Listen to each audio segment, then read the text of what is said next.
What's up, guys? Welcome back to this episode of the Road to Redemption podcast. It's, as always, your boy Cam Williamson, and I'm back with you. I'm back with you with a lot of different things. First things first, we're going to cover UFC 250, which happened last night.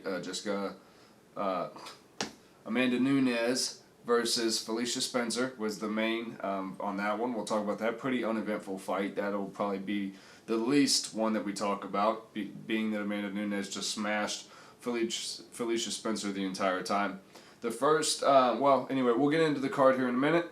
We're going to do UFC 250 card, which will how we kick the show off. We'll talk about a few things trending in America right now. Cancel culture is going after Mark Wahlberg during this whole time of Black Lives Matter movement and all the protests and everything. They've turned their sights, seemingly, on Twitter at least, on Mark Wahlberg, and they're not in approval of his support of Black Lives Matter. We'll get into why. But first, we're going to talk about UFC 250. And then I'm going to wrap up the show. I'll wrap the show up with just kind of my overall take, where we stand now with everything. So I'll leave that to the end. If you guys don't want to hear it, you won't make it to the end, most of you anyway, so it's whatever. Alright, UFC 250. The first fight that I want to start with was Brian "The Boom" Kelleher versus Cody Stamann. Now, Cody Stamann lost his brother. That was kind of the talk of at least the prelim card. He lost his brother, 18 years old, died in his sleep. Within a week, he decided he was still going to fight, and it was very emotional. He put on quite the show against Boom Kelleher. And yeah, it just pieced him up, and then you could tell, like, as soon as the final bell rang, you could just see his eyes starting to well up, and all the emotion and all the mourning and everything that Stamann had been putting off to get through this fight camp and try to provide for his family and put on for his brother and stuff. He did that, and Rogan teared up while he was interviewing him. Those videos are making circles now. It was a very touching moment, and just if you've ever I was telling my wife as soon as it happened, even if you've never lost somebody that close to you like that, I think anybody can connect with that feeling where you kind of know. Dane Cook used to make a joke about it, where you're going to cry for whatever reason. You just feel it, and either you're at work, you're at school, you're just out doing shit. You can't be sitting there bawling in the middle of stuff, and you kind of have to suppress it. Could you imagine having to suppress that for a week, and it being the death of your little brother who's your biggest fan and all this? And then you got to go and know at the end of all of it, you have to fight a motherfucker, and then and then you can go mourn. Like, that's heavy, man. That's really heavy. So, rest in peace to his brother. Support to the Stamann family. And that was a good fight, though. Definitely worth watching if you want to watch good kickboxing, for sure. They were doing that. Next up, Ian Heinisch versus Gerard Meerschaert. I always say Meerschaert's name wrong. Meerschaert. Ian Heinisch, wow. I like Ian Heinisch. He has a good story. I hope to have him on the podcast one day. He comes from prison and drug addiction all the way to just being an absolute force to be reckoned with in the UFC, especially in his division. He just seems, he's coming off, I think it was 2 losses before this fight. He just kind of got in a weird little rut. The way he fights reminds me of an early Justin Gaethje, where it's just kind of head down, ready to do whatever, knock out or be knocked out kind of mentality. And you could tell he's trying to clean that up a little bit. His striking looked way more calculated, and he's got the power to obviously put old boy out because he took a nap. There was a few naps. There's a few sleepyheads on this card, believe it or not. Next fight up, Chase Hooper versus Alex Caceres. I took Chase Hooper, but I had a weird feeling the entire time. I was like, boy, oh boy. I just have a strange feeling that Chase Hooper is going to get really hurt in this fight. He's 20 years old, youngest fighter on the UFC roster. I'm going to read his name wrong. Caceres is a vet. He's had like over 20, 30 fights in the UFC. He's just a veteran in the UFC. He's got so much experience. It clearly showed, Hooper doesn't have the feet. He's kind of gotten popular for his game on the ground, which is great. He's a good jiu-jitsu guy, but yeah, he doesn't have the stand-up game to even stand there and, I mean, he hung. It was 3 rounds and it went the distance, but that's literally, he just survived for 3 rounds is all he did. And I hated to see that, him being so young. That was a lot of damage to take. And then there was a lot of people giving Hooper shit online, like on social media, going, man, I lost a lot of money on you. I thought the hype was real, and then you fucked me. And like, remember, y'all, he's a 20-year-old kid. That's tough. That's tough. Remember, he also just got his ass beat, so be easy. So what? You lost some money. Come on, be nice to the kid. All right, so that Hooper wrapped up the wrapped up the prelim card. Then we move on to the main card, which was kicked off with the fight that I was most excited for. The Sugar Show's back in town. Sean O'Malley came up looking like Tekashi 6ix9ine with rainbow hair. Fight Eddie Wineland. Wineland said he was going to be the one to stop the Sugar Show, and it was going to be, I don't know what he said. It was going to be like the Wineland crew or whatever the hell he said. Anywho, that didn't happen. Sugar Show showed up in full force and knocked him out with, some absolute certainty. Sugar kind of feinted an uppercut, just a quick uppercut, and as soon as Wineland dropped his hands down, he came across, bow, and just knocked him clean the fuck out. And even when he hit the ground and like started twitching, and he kind of came back to and went back out. Sean knocked him clean out, and Eddie Wineland now even said he's a full believer in the Sugar Show. Next up, Neil Magny versus Anthony Rocco Martin. That was a pretty one-sided thing. It was a unanimous decision. Neil Magny pieced him up the whole time. Anthony Rocco Martin seemed to disagree at the very last moment, which I don't know why. It was pretty obvious that Neil Magny won that fight, but it is what it is. Aljamain Sterling and Corey Sandhagen with submission, 1 minute 28 seconds in the first round. Yeah, they didn't really do much. They started to kind of whatever. Aljamain Sterling came out super hot and just pressure, took him down, submitted him. It was what it was. The co-main event, Cody Garbrandt, another sleeper. Cody Garbrandt and Rafael Asunso? I'm always going to say those names wrong, guys. Sorry. Got a speech impediment. I don't do well with foreign names. Rafael Asunso and Cody Garbrandt. That was a KO. It was a KO. Let's be real. Round 2, 4 minutes, 59 seconds in. On the buzzer. Guys, Cody Garbrandt just ducks his head way down to bait Asunso into throwing some weird thing he was trying to throw. So he baits him way down while throwing all of his power. And then as he comes up, bang, knocks him clean out. It was a phenomenal knockout. And then to do it on the buzzer like he did was even more incredible. And then to fly through this card, here we go. Amanda Nunes, Felicia Spencer. Like I said, not going to spend a lot of time on it because Amanda Nunes is the champ. She knew that you had to beat the champ, and Felicia Spencer did not have anything close at this point in her life or in her training to beat Amanda Nunes. She could do whatever she wanted. If she wanted to take her down, I think she was successful with that 6 or 7 times. Felicia Spencer could not take Amanda Nunes down. Amanda Nunes could sit there and just, she seemed pretty effective with her power, no problem. Leg kicks, no problem. Felicia Spencer, it was a terrible matchup. It was a terrible matchup. I think Felicia Spencer got in there, took a couple really good cracks, and realized, oh man, there is levels to this. The hype behind Amanda Nunes is very real. That power is very real. You could see it. Now, I'll give it to Felicia Spencer, man. She's tough as nails. She hung in there for all 5 rounds, went the distance with her. And, never really stopped smiling the whole time. Looked like she enjoyed being there. Even when she pretty much knew she had been outmatched, it was nice to see that she said, hey, man, I signed up for this. I'm going to sit here. And while she didn't engage very much towards the, in the championship rounds, she hung in. And, she's to be respected for that. So, there you go. That wraps up UFC 250, which was at the UFC Apex Center for the first time in Las Vegas, where they went live. Still no crowds. The football NFL is saying they're going to come back, I believe, in August. NBA is already making plans for their comeback, so that's going to be huge. And yeah, so let's get into, we're not going to intentionally keep this as a long episode. I just wanted to kind of go over some stuff with you. Fighting against our upbringings, cancel culture. So let's talk about that. Let's jump right into the Mark Wahlberg. So Mark Wahlberg is under fire right now because he went and he tweeted out Black Lives Matter. I'll go on Twitter and actually see exactly what Mark Wahlberg put because I think it's only fair to say what he actually said if he hasn't taken it down. Imposters are always out there. I don't know what he's talking about. Let me see. Sorry, guys.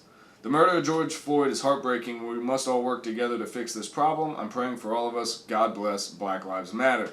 And now he's being roasted on Twitter under the hashtag Mark Wahlberg because they're reminding everyone of a very well-known incident of when Mark Wahlberg was like 17 years old.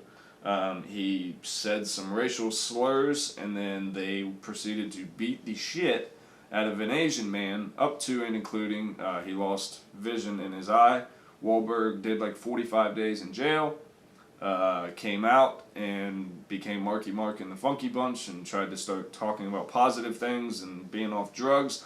Guys, Mark Wahlberg is from Boston. Boston is known to be a very, very well-known racist place. It's no secret. Even people from Boston will tell you it's known to have a very racist culture there. So yes, that was probably a big part of things that he heard, especially from men in his life. And clearly Mark Wahlberg at the time did not have good examples as to what men were, so I'm sure he admits that he did those things. Mark Wahlberg is 50-some years old now, is good friends with plenty of black people, people of all different ethnicities. To try to say now that Mark Wahlberg should be canceled because of something that happened when he was 17, which would have been back in like the 80s, that's crazy, guys. That's crazy. Just like there's a statute of limitation on anything, we can't forget, right, that people can grow, they can mature, they can change. We can't start playing this game now all of a sudden where it's like any person, regardless of the fact that they grew up knowing nothing else than what was told to them and what impressions were put on them and stereotypes were put in their head. Like you can't say that just because Mark Wahlberg was at one point a young man with racist upbringing and he expressed those and paid the consequences for those and saw that those were wrong and made changes in his life and made active changes in his community to help his community. No, you don't get to cancel Mark Wahlberg for that. Just like I didn't believe that Drew Brees should have lost his job, by saying that when I said he missed the mark. I don't think Mark Wahlberg missed the mark anywhere. I think, again, his life overall has been a reflection of the human being he was. To try to take one isolated incident that's been public knowledge and he's acknowledged and apologized for and again spent 45 days in jail. I'm sure there's plenty of people out there that would say 45 days in jail doesn't justify beating someone's ass and the man losing his eyesight or whatever. And to that, you probably have a point, but it's like, again, guys, at some point, people are allowed to grow. They're allowed to redeem themselves. They're allowed to make a change. That's how change happens. You have people that used to do one thing, and now they don't because they changed. So let's stop. Let's stop with that. A lot of what I've seen, if you guys can tell my energy's a little low, it's just been a lot, man, with the George Floyd stuff, the protests. It's been going hard back and forth on social media. People are going pretty hard at me that whatever, that don't believe in what I'm saying, which I don't really see that there's too many. Honestly, out of hundreds of thousands of people, I maybe have 20 knuckleheads, 30 at most, that want to come in and act like, and let's talk about this, guys, because I think it's very important. The number one sign of a moron is to use terms that you don't understand and try to use them as disrespect or to try to like, ooh, gotcha, by using terms like virtue signaling. There's been quite a few that people have tried to use. Virtue signaling, race baiting. There's been quite a few. Guys, speaking your mind is not virtue signaling. Me standing up and saying Black Lives Matter, there is a thing as systemic racism. There is problems with police in the black community. There's also problems with police and all races, because I think there's a problem with just the police in general in this country. I think they have way too much power. And to say that, according to people, again, who, due to their upbringing and the way they were raised and the things that were put in their head and the communities they grew up in and the bubbles that they've chosen to stay in, right? They've chosen to stay and live in this bubble that if you support Black Lives Matter, that means that you have to also be a liberal, Antifa, anti-Trump, pro-Biden, whatever, which could not be any further from the case, guys.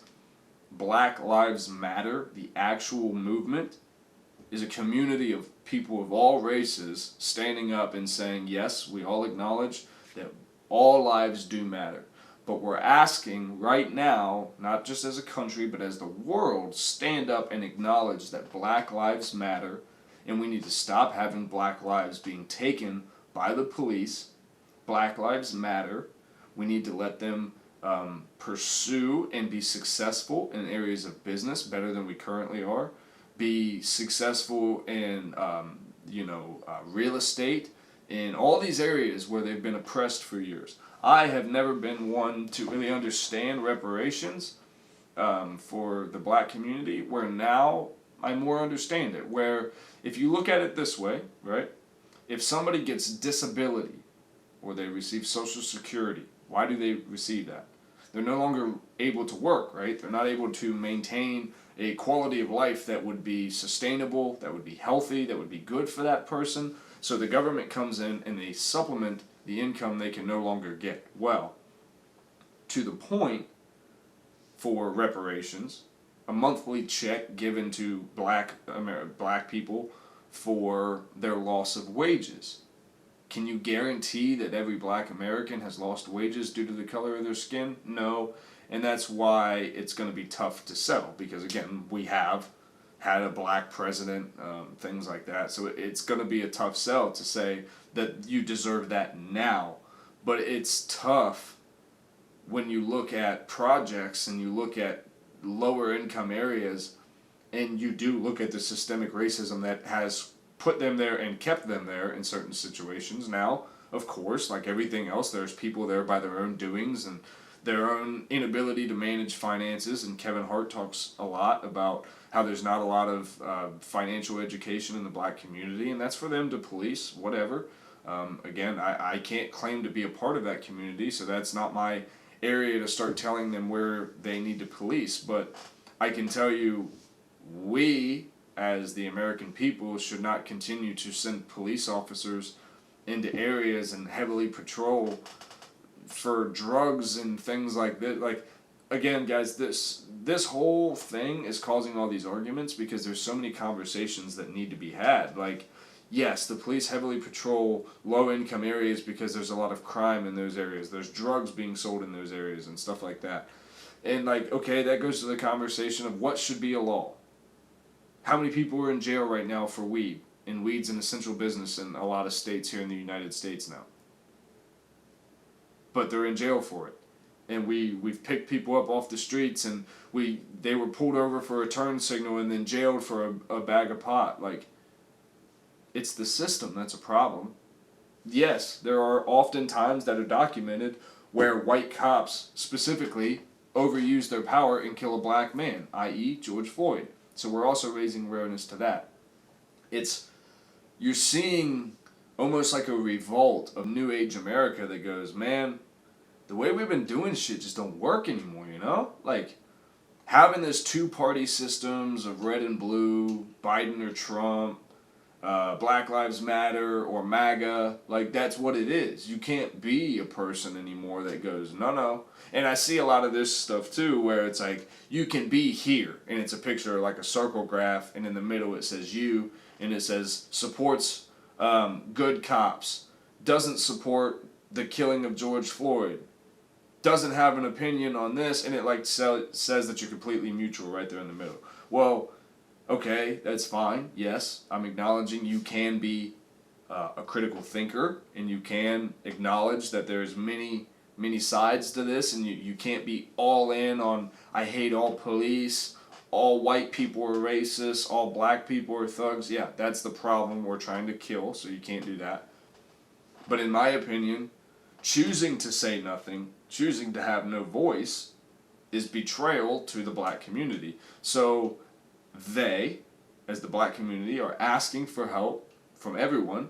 Hey, acknowledge us, acknowledge our message, please help us. So for people, especially white people at this point, to stay silent, I think that is only going, whether it's your intention or not, I think you're showing your black neighbors where you stand. That at least you're not willing to stand for them. You may not be standing against them, but you're not willing to stand for them. Now, that shit is remembered. Remember, those are your neighbors. Those are the people that live next to you, that may teach your kids, that may be your paramedic, maybe your doctor, maybe your nurse. Because just now, in the last 50, 60 years, they're allowed to be those things. My wife and I were just talking about that wonderful woman, and God, I'm so terrible with names, but the first black woman that went to school with white people. It was her birthday. She's 65 years old. Guys, 65 years ago, black people weren't allowed to go to school with white people. And then even when they were allowed, they had special water fountains, and they had special, but again, I say special, they weren't nice. They were shit. They were garbage. They were rusted. They were disgusting. They were dirty. There was a thing called segregation. That wasn't just in schools and businesses. That was also in where they lived. They were put in communities that were blocked off and put low income. Don't put money here. Don't put nice shit here because it's a lower class of people live here. We're going to keep them here. We'll put all the nice shit across town where people like us work. And then we have all the decisions and all the power and all the authority. So we're just going to keep this thing working because it works really well for us, and I don't have to think of these fucking criminals down here when you've ignored the fact that you put them there. You put them in a situation that was designed for them to fail. You force them to find a way out. You ever seen people in jail? I've been to jail. Ever seen how crafty people are in jail? If you force them into a situation that they really fucking don't want to be in, they'll find ways to make it manageable, and they'll find ways to get out, in a sense. Dudes are making dice out of toilet paper and shit. That's not an escape attempt, of course, but it's something to fill their mind while they're trying to make a way out. They're trying to make a way to maintain until they can get out. It's the same mindset on the streets. When I'm when you're slinging this and you're slinging that and you're doing this and you're doing that, yeah, you're doing shit you don't agree with. You're slinging dope and you're associating with people that you'd rather not. But let's be very honest, the drug game started because it was white people importing crack and shit into black neighborhoods, having them sell it, and then giving them good money for it, and then turn around and arresting them. That's how the drug game started. That's what it was. It was, and then, yeah, the crack epidemic happened in the 80s that absolutely destroyed black culture. But when crack was introduced to America, it was cheap. It was a way to take your mind off the terrible life that you could not escape from. And then again, we threw them all in jail for suffering. They were suffering. And we just tossed them in prison and, forget about them. They're, look at all these problems. There was these troublemakers. It's nice when you've never been to jail. It's nice when you've never suffered. It's nice to sit there and judge Candace Owens when you've never had to go through a life that hurts and, you would do anything to not feel the pain that you feel or feel stuck anymore. And hey, sometimes people turn to heroin and meth, and obviously I'm not condoning any of those things, but to sit around and act like you're better than someone, it's fucked. And we have that problem. We have people that forget that they've had drinks of alcohol and gotten behind the wheel of a car and driven, but because they didn't get caught and they don't have a DUI on their sheet, it's easy for them to say, well, criminals, those are criminals. Yeah, you've never done anything that's made you a criminal? Never? You've never done anything that would technically made you a criminal, or you just never got caught for that? Guys, we all have a past. I said this in our Backwoods video, and this applies to the Mark Wahlberg situation. We all have shit. One of my favorite quotes, and I've said it before, the thing that could destroy your life, you've already done it. It's already happened. It's already out there. You've done it. Whatever that thing is. Right? So I encourage people, embrace your flaws. Put them out there. Say, this is what I used to do. Guys, I used to make videos that was called like the Patriot Bunker or whatever when I was super all veteran, whatever, and I thought that's who I was. I didn't even realize I had been brainwashed by the military and my friends and this culture that I was a part of.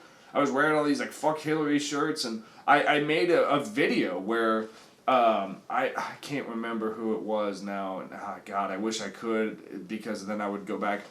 It wasn't the Roots. I forget who it was. They were performing at like the Oscars, and they were doing this thing because they were trying to like protest Trump being, he hadn't been elected yet, but they were trying to make a stance against him during the Oscars, and they held up the Black Lives Matter thing during the song. And I got annoyed because I was just trying to watch the Oscars, and I made like a comment, like, sorry to break up this Black Panther party, but like we're trying to watch the Oscars. And then it was a lot like this things that I used to say about Kaepernick when he was taking a knee. Like, man, come on, I get it, but fucking come on, dude, we want to watch football. And now I sit back and I go, oh my God, how selfish is that? Just because it wasn't a problem I was facing, or maybe because I've had some distance from my time of, poor decision making and criminal activity, because I'm now distanced from that, now I'm going to sit here and act like, oh, I'm so much better. It's like, gotta be careful. Gotta be careful, and you gotta check it. That's where checking, like white privilege and shit like that, checking yourself. Just doing a self-inventory and going, damn, I was fucked up for that. Damn, that was what he was saying. They were trying to just raise awareness to a culture that we don't understand.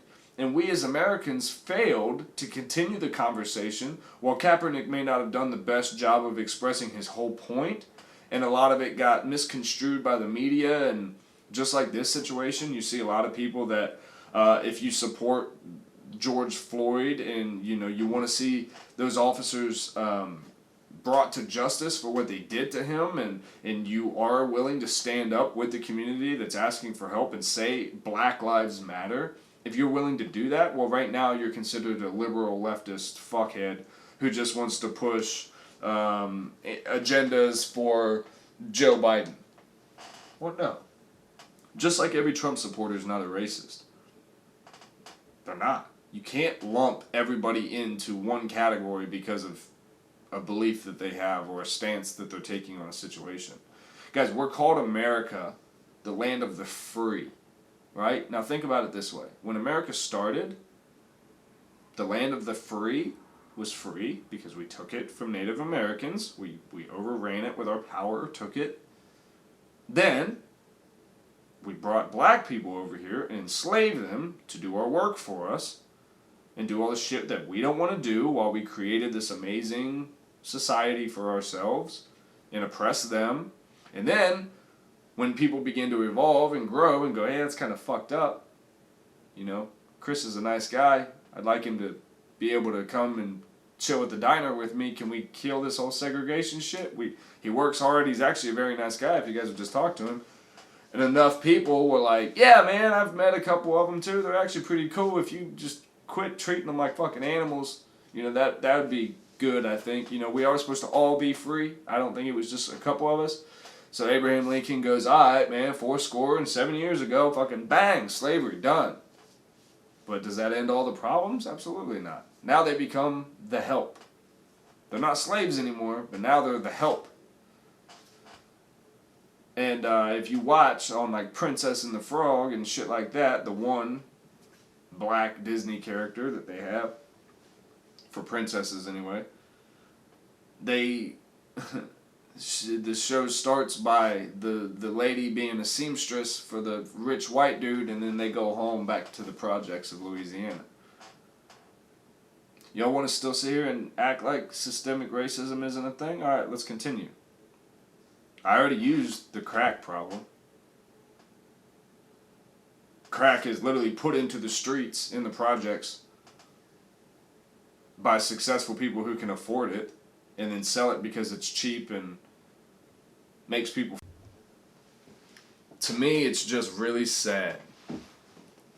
It's really sad that we just have such a limited perspective. If it don't, and I said this in the Instagram video that's causing people to get all out of shape. If it's not right in front of us, right? If it's not like George Floyd, where we were all confined, we were in quarantine. It's the only reason we all saw it, because we were all looking at our phones because we ain't got shit else to do.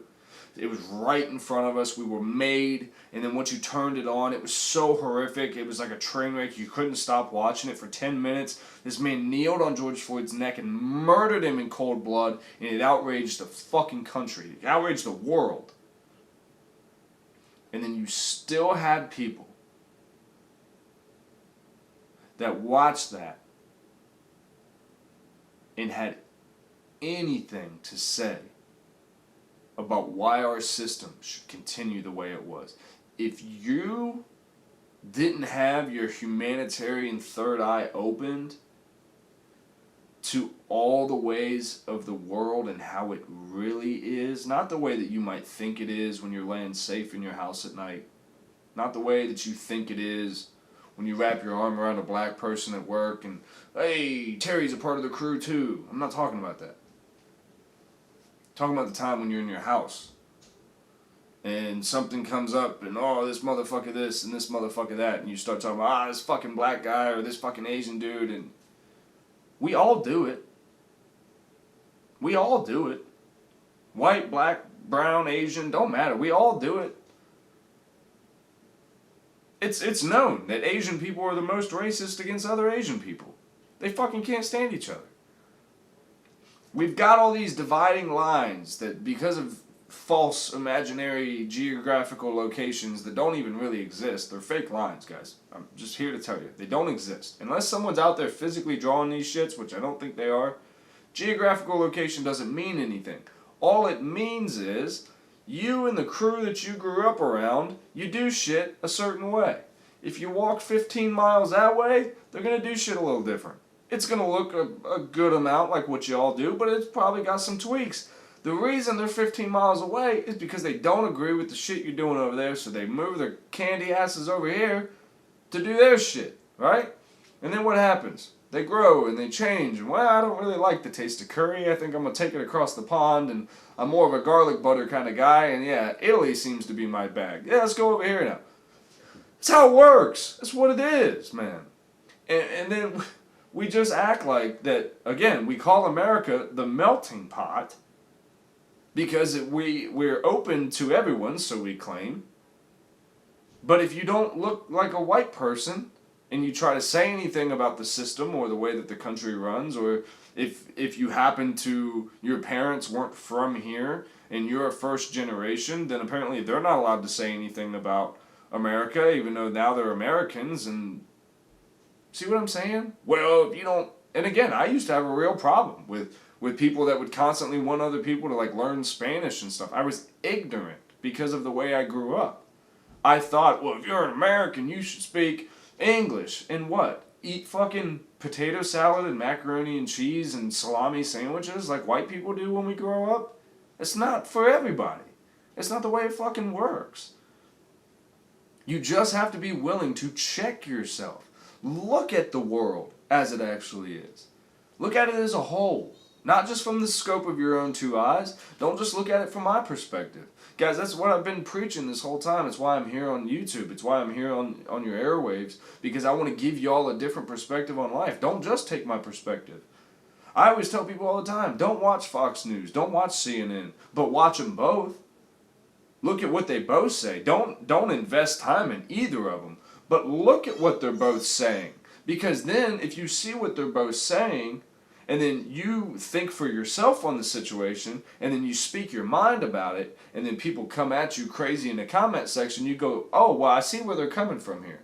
Because if you were to support Trump and you were to watch Fox News all day, I completely understand why you could see the world the way you see it. And then on the other scope, I get that. If you watch CNN, I get why you think that this is what's going on, because that is the narrative that's being painted there. And then if you're the guy that watches Fox News and you're saying that I'm a CNN guy because I have this belief that kind of falls somewhere in the middle, but for some reason it made you uncomfortable, now instead of being in the middle, I'm all the way over here to you. Well, no. You just stopped where you got comfortable or where you got uncomfortable, and you didn't finish the rest of it. And now it turned into, I support Trump, I'm not a racist, I would never do anything like that cop did to George Floyd, therefore, anyone saying that I would do that, fuck them. And who's saying that? People from Black Lives Matter, so fuck Black Lives Matter. And it's like, well, you see what happened? The conversation not only stopped completely, it also dissolved. It started, and it dissolved. It got watered down with interpretations and what we thought, which again is the problem all along. It's when you see someone and you automatically think something about them. That's the problem. It's when we have police officers who think it's okay to pull somebody over for a turn signal just so they can investigate them further, when they've done nothing wrong. That's a problem. When you have a system that's set up to oppress a certain race of people, when you're supposed to be the land of the free and the home of the brave. Guys, we have football teams called the Redskins. Tell me we don't have systemic racism. I'll wait. I would love to hear the excuses. Well, they've been called that forever. That doesn't make it right. We used to call black people a lot of shit. You guys hear my kid wilding out? I don't know what she's doing. It sounds intense. Yeah, we used to call black people terrible shit. That doesn't make it okay. If we had a team, a basketball team called like the Harlem N-words, we would not allow that to continue. But yet we have the Washington, our state capital, Redskins, no problems. We tell them, we gave you casinos, you got your own land, go over there and shut the fuck up. Be grateful for what you got. You're lucky we didn't kill all you people. It's essentially what we're saying. You people, you fucking Redskins over in your shit over in your own area that we took all this other nice shit. The stuff we've cleaned up, we took that. The shitty little desert area that you can put a casino on to try to make some money, you can have that. Oh, what's very popular in the Indian community, Native American community? Alcoholism. Just like crack in the 80s, if you oppress people and put them in little shithole places that they're told they have to go try to live and thrive, and it sucks and there's really no way to do that because everything around them is set up such that it's impossible for them to succeed, well, yeah. People turn to alcohol and they turn to ways to cope with understanding that they're living a limited life, and it's being limited by forces outside of themselves, and they're being actually oppressed. Yes, Native Americans are oppressed too. Actually being so oppressed to the point that they live on reservations just so that they can be free to be who they are, which is the people who were originally here before we came and took it. Yet systemic racism is not a thing. And with that, folks, I think we'll wrap it up. But I need to wrap it up on a positive note. I said I was going to wrap it up on a positive note last time, and I didn't. So I need to this time. I got all worked up, and I got screaming and got all upset. We're not going to do this time. Vote. We're going to put a poll in. When you put chili, right? Beans or no beans, I don't care. It's not my concern. How you eat it. Look, you're about to get my little one trying to bust through the freaking door here. When Stop it. Twice now. Sorry.